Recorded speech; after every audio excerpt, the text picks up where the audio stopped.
Hi everyone, my name is Mbula. Welcome back to another episode. If you're new, kindly subscribe to this channel, share it with your friends, and also like the video. So in today's recipe, we're going to be making some chicken biryani. I hope you enjoy cooking with me. So let's begin. Just as I had mentioned, we are going to be making some chicken biryani in this recipe. Let me take you through the ingredients that we'll be using. So fast forward, we have boiled water. This will be used in preparing the rice. We have some ground ginger and garlic. We have some turmeric spice, that's powder, the powder turmeric. We have 2 tomatoes and 1 onion. This will be used for preparing the kachumbari. And then we have a lot of red onions. We're going to split the onions in 2 bits, whereby the first bit will be deep fried for the stew, and then the other bit will be used as a base for the biryani stew.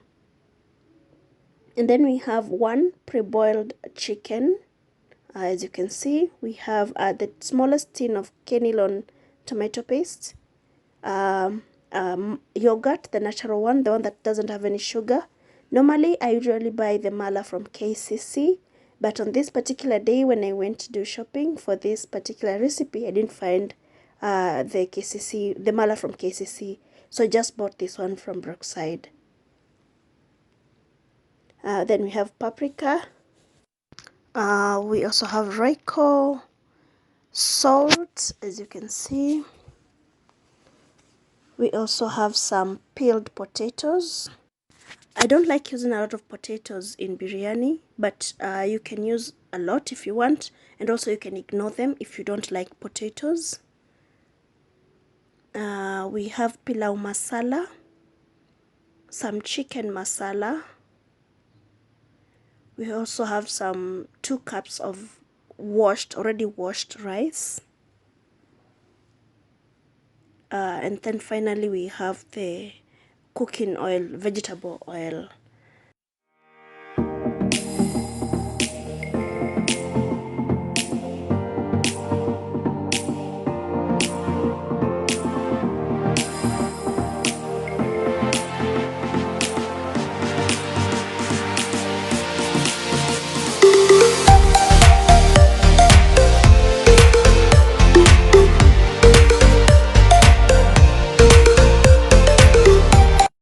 We will start by preparing the rice. What I usually do, I usually put in just a little amount of oil, enough for cooking the rice. And then once the oil is hot, I put in my washed rice. And then after putting in my washed rice, I usually stir the rice very well so that the oil mixes very well with the rice before putting in my water.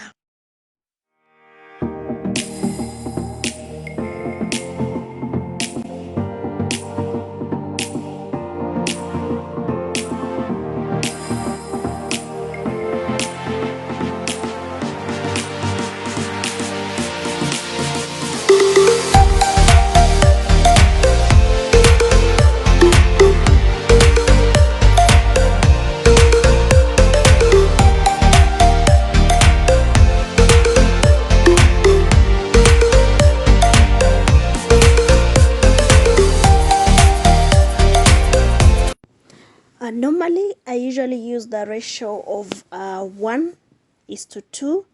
That means for 1 cup of rice, I use 2 cups of water. But remember, this entirely depends on the type of rice that you cook.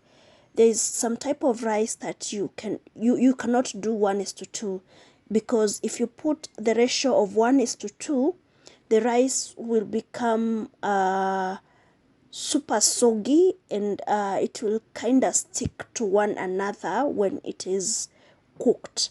So it is good for you to understand the type of rice that you usually cook before you measure your water using this ratio. It is at this point that we will put in our salt. So just put salt that is enough for the rice. Don't overdo it, and also don't underdo it, because rice cooked without salt doesn't taste good.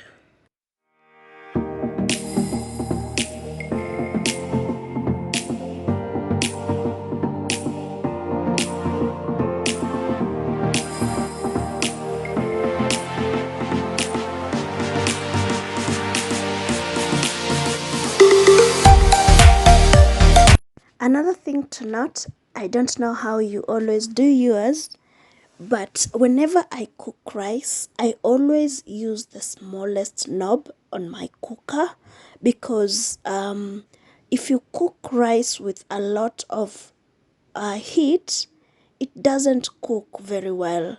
Sometimes you find that it's burnt, yet it's not well cooked. So the main reason as to why I always use the smallest knob on my cooker when I'm cooking rice is because slow cooking the rice allows the rice to cook well and without burning the rice.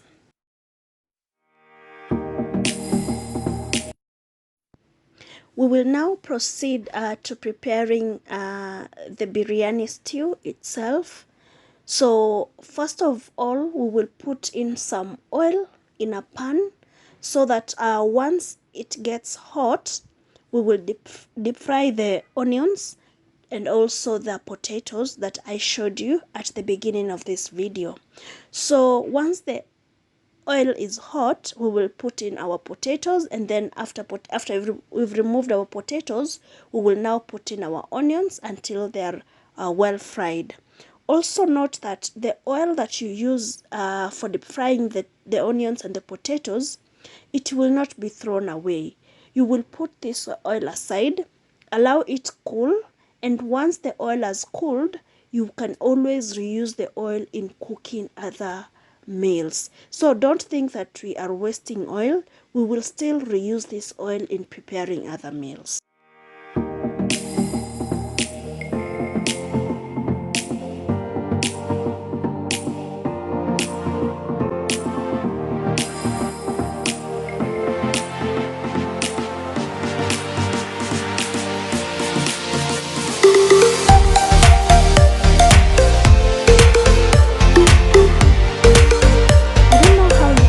Your oil is hot, but I use toothpicks. Once I see bubbles forming around the toothpick, I always know that my oil is hot and I can deep fry whatever I wanted to deep fry using the oil. So in this case, as you've just seen, there were bubbles around the toothpicks, and that is a clear indication that our oil is hot. We can now proceed and deep fry our potatoes and then our onions. For the potatoes, do not allow them to cook on the inside. Just let them get the brown coating on the surface of the potatoes, of the peeled potatoes. Once they get the brown coating, also make sure that they feel crunchy using the cooking stick or the serving spoon that you're using.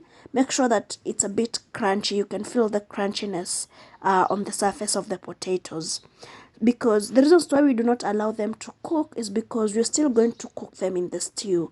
So if they are cooked here and then put them again in the stew, it will be overcooked, and it's not nice to have overcooked potatoes in your food. So just don't allow them to overcook while you're deep frying.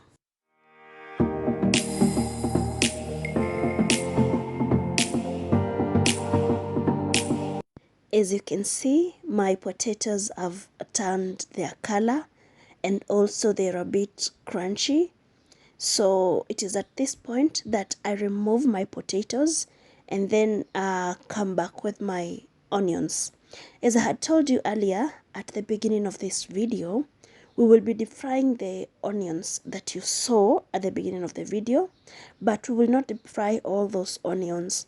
We will deep fry like 3/4 of the onions that I had shown you, and then the quarter that will be left will be used to make the base of the stew. So I will put in the 3/4 in this hot oil and deep fry them.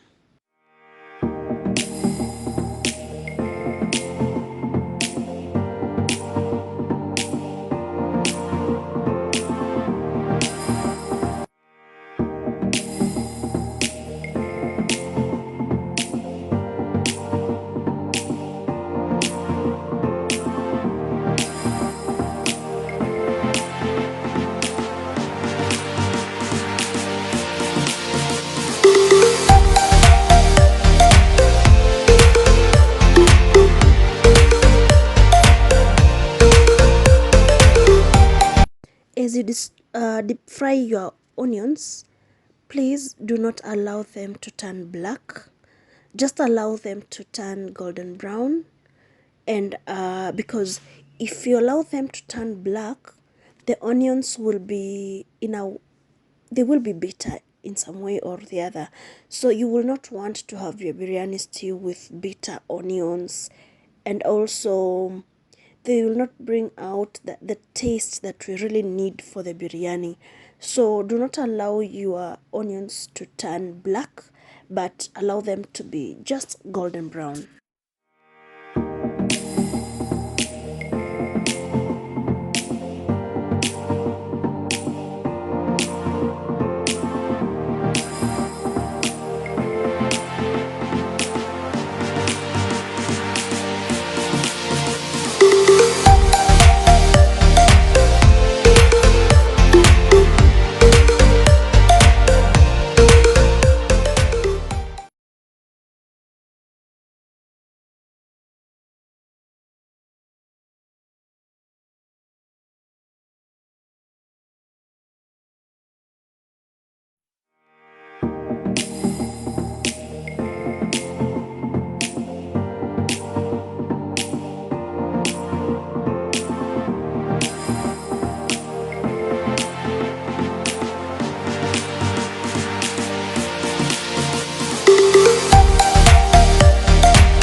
As you can see, my onions are done.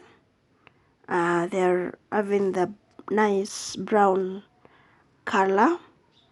So I will remove my onions and then we go back to the rice.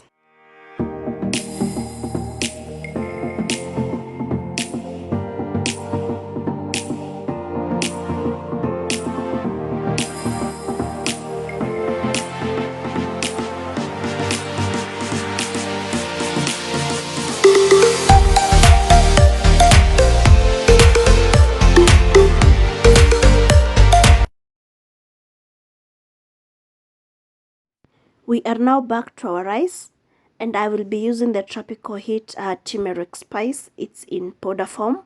So that is what we'll be using in our rice so that we get the nice orange color of the biryani rice.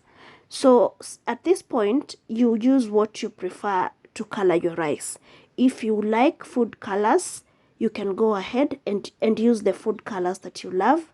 If you don't like food colors, the ones that are sold, you can come and you can replace the food colors with turmeric powder, because turmeric does a good job, and also it has a lot of benefits in our body. So I will use like approximately 1.5 teaspoon of turmeric powder, and then add a little amount of water so that the turmeric dissolves in the water. Now it is this mixture that we will now put in our rice so that we get the nice orange color of the rice. So once you put the mixture in your rice, don't put it all over the rice, because we want to have patches. Some patches to have white rice and some patches to have also the orange color of the turmeric.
We will now cover the rice for a few more minutes so that the water in the rice dries completely.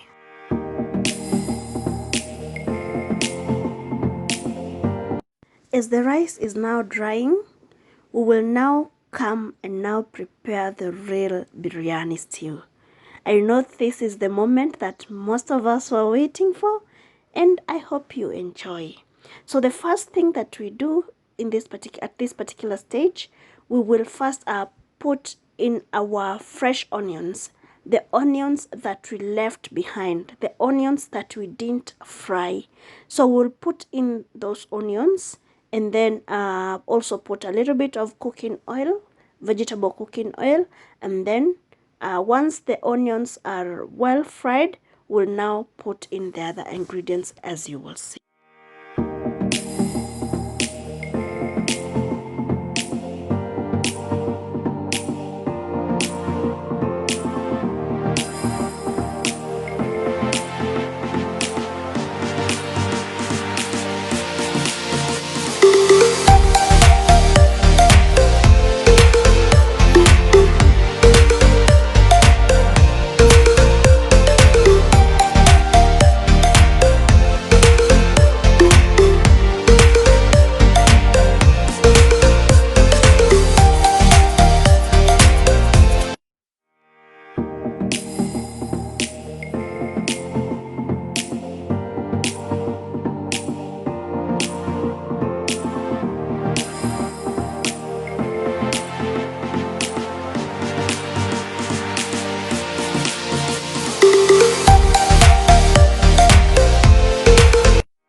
It was when I was cooking this meal that I noticed that my cooking skills are really bad. I will try and improve on them in the next video.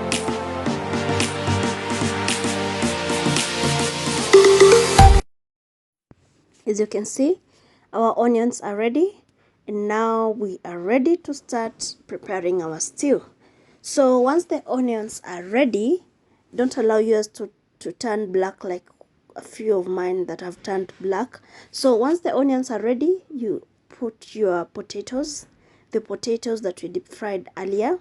So put the potatoes, and once you have put in your garlic and ginger and you've stirred all of the ingredients together, you will now come in with your tomato paste. Regardless of the brand that you're using, you put in your tomato paste at this point. As an alternative, if you don't like tomato paste, you can just put in your blended tomatoes. You can use fresh blended tomatoes at this particular point.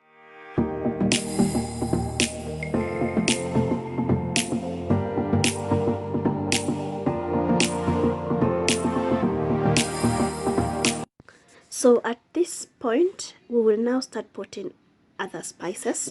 Of course, at this point, I began with the chicken masala.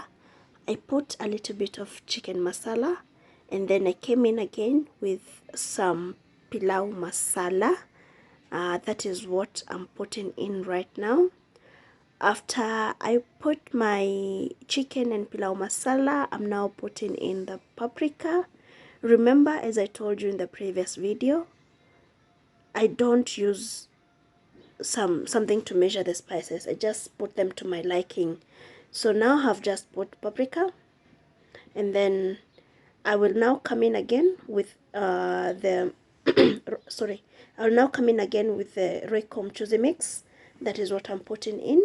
So there's no specific order for you to put in the spices. You put all the spices that you have, regardless of the order that you're going to use. But this is the time that you now put in your spices, and after you've put in your spices, you now mix them together. Let them mix well, so that all the spices are well spread across the mixture. So let's continue enjoying. So once you've put in and stirred that mixture very well, you now come in with your pre-boiled chicken. You can use any type of chicken, any amount that is suitable for you. And then after you've put in your chicken, you can now stir.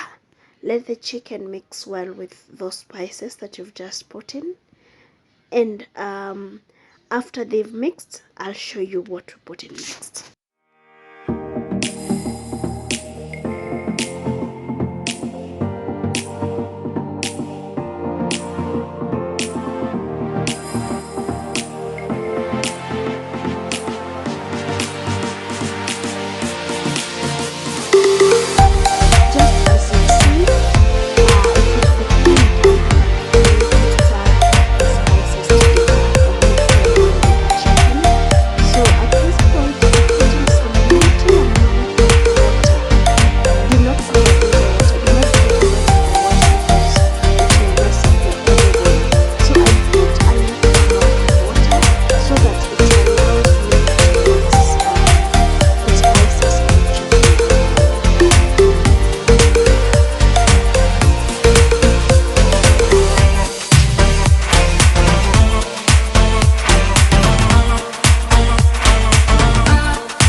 Okay, so at this point, once you have mixed your spices together with your chicken and they are well spread across in your pot, so now it's time for us to come in with our yogurt. And make sure this is not sweetened yogurt.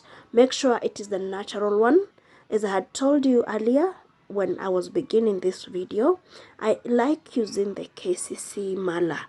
The mala from KCC is very nice with biryani, but when I went to buy that day, I didn't find that mala.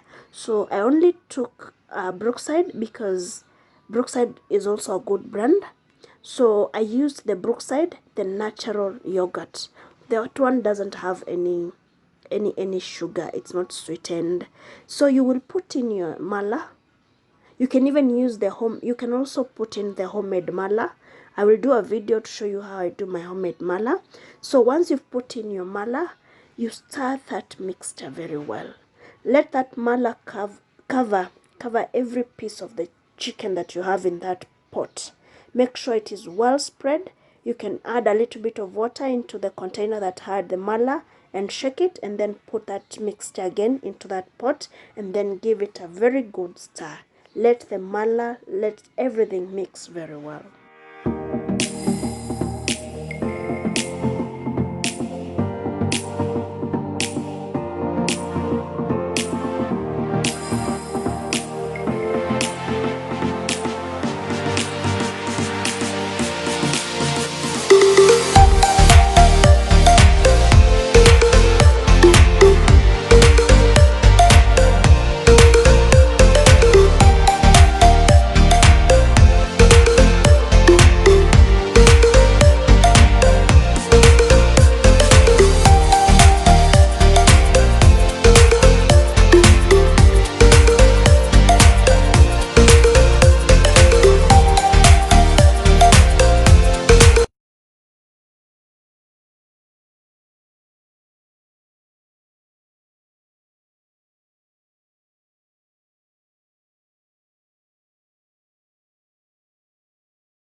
I'm not sure whether you noticed, after putting the mala and a little bit of water, I added salt.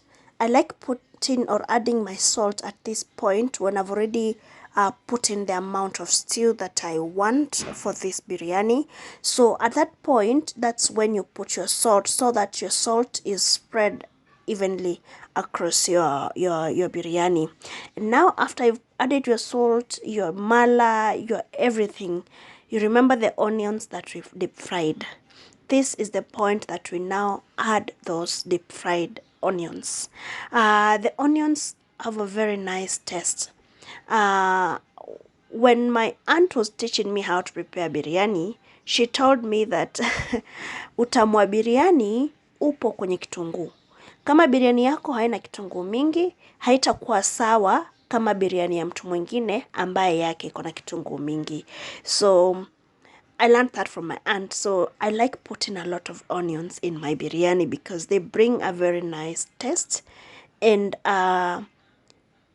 you will enjoy it. Just give it a try and you will enjoy it.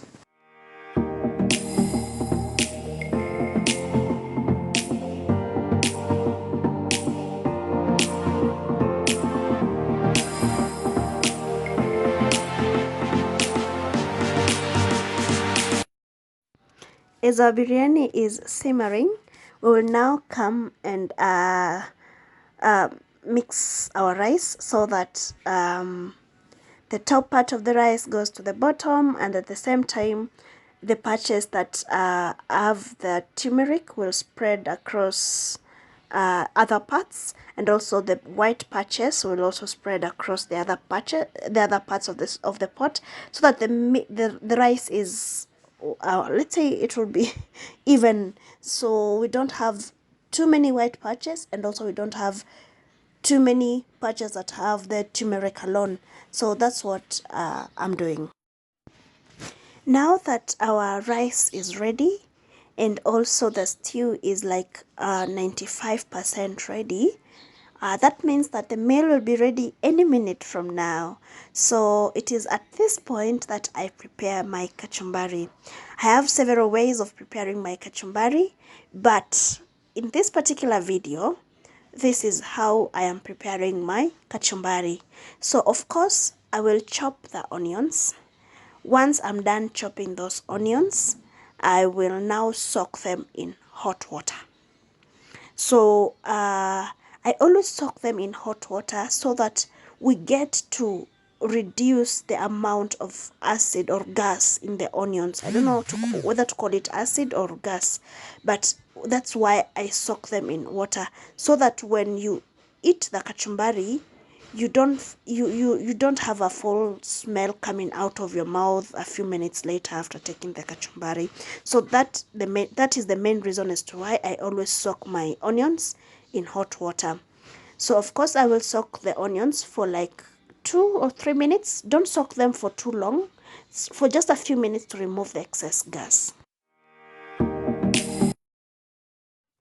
Also remember, before you soak your onions using the hot water, please add in some salt. Make sure that you put some salt on those onions before you add the hot water.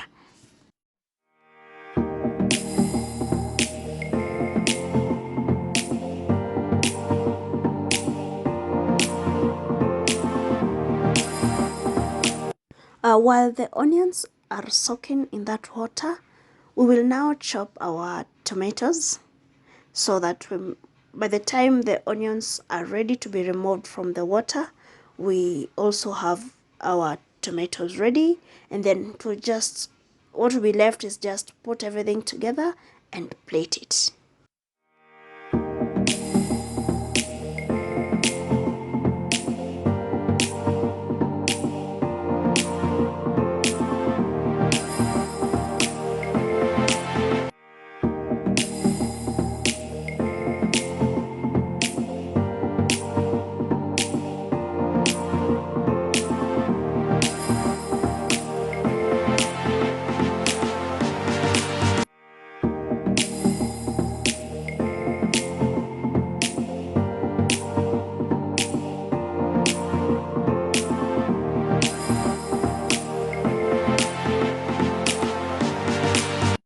we will stir the onions using a fork, and then we drain the water. Once we have drained the water, we will now add the chopped tomatoes. Put them in the same bowl or dish, depending on where you want them to be. You put them together. After that, after you put them together, you can sprinkle some salt and then mix everything together. Also, if you have a lemon or lime, you can squeeze some lemon juice on top of that mixture, that is the onions and the tomatoes. You can squeeze in some lemon juice because they give some sweet taste. The bitter, I love the sour taste of the lemon juice in my kachumbari. So you can put in the lemon or the lime. If you don't have a lemon, you can also use some vinegar, a teaspoon or 1.5, at most 2, depending on the quantities. Again, the quantity of the kachumbari that you're preparing. So depending on that quantity, you can either use lemon juice or some vinegar.